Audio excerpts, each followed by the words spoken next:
you follow the NBA, you don't know he exists, right? You hear Jokic and you're like, oh, Novak Djokovic? Like, no. He's the best player you have never heard of because he plays in Denver. They're actually a playoff team. They actually got a couple of really good young players, but he's the best. Incredible passing skilled big man.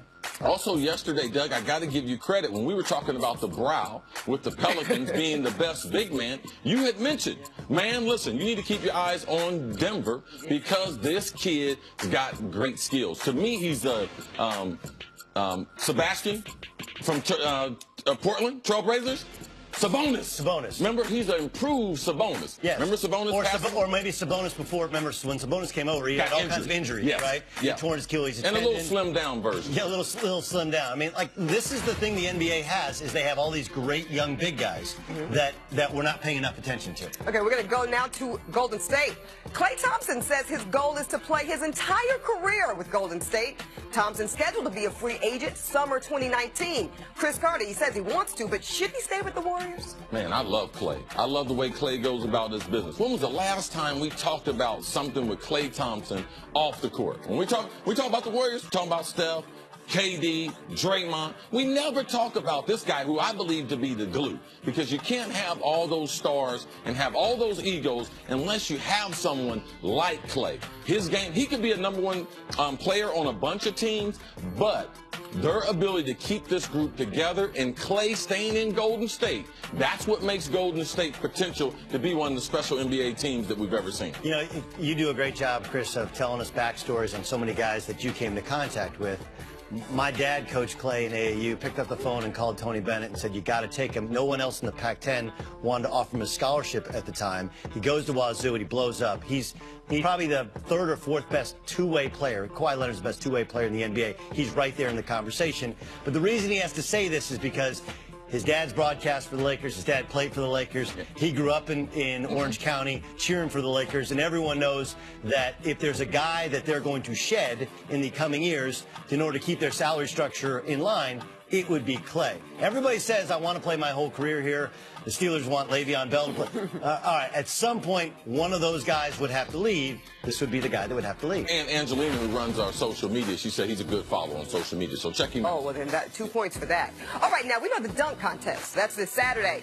Dennis Smith Jr. is the Vegas favorite. He's a freak. Yeah, with Donovan Mitchell, that's your boy, CC. Second, Larry Nance Jr. Larry Nance Jr. has to do the 2-ball dunk like his dad used to do. Okay, with that. Also, Victor Oladipo, 4th.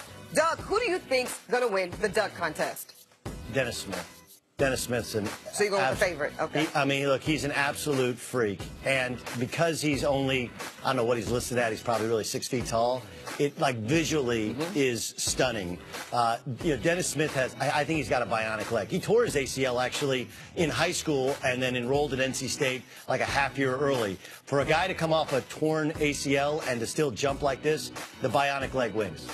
Yeah, I'm looking for the upset. Okay. Los Angeles, the crowd, Larry Nance Jr. getting traded, the little momentum coming back home, crowd will be behind him. They always look for an upset in this. The favorite, yeah, they're going to get a lot of attention. They're going to do some spectacular things. A lot of times, can they pull off all the dunks that they've created in their mind? Because that's one of the problems with this type of event. They try to do too many things.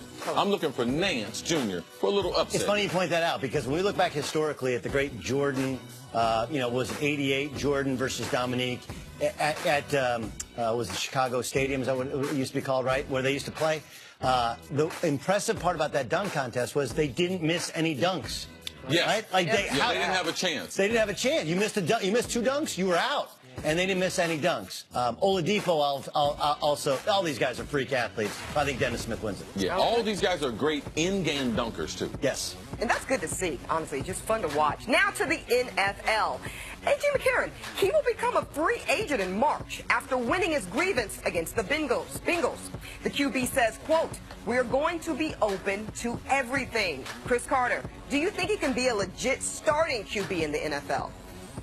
Legit starter. I believe A.J. McCarron is good enough to start, but to me, he is a modern day, 2018. Who's A.J. McCarron? I believe he's a Brian Hoyer, just a little bit more improved. That he's a little bit taller, doesn't have necessarily the big arm.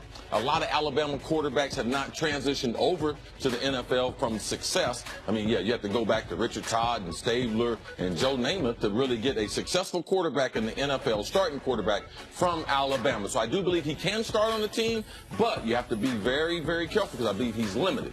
If you don't have great offensive personnel around him, I don't believe you'll win. It's a great point. When he was effective with the Bengals, that's when Tyler Eifert was healthy. That's when they had Mohamed Sanu. Obviously, we know they have A.J. Green. They had two great running backs. So, yeah, if you put him on a team that's got dudes and you say, hey, just get the ball to guys in space, make the right play, he's fine. He can be a bottom tier quarterback in the National Football League. And there's such a desire. We started talking about it yesterday.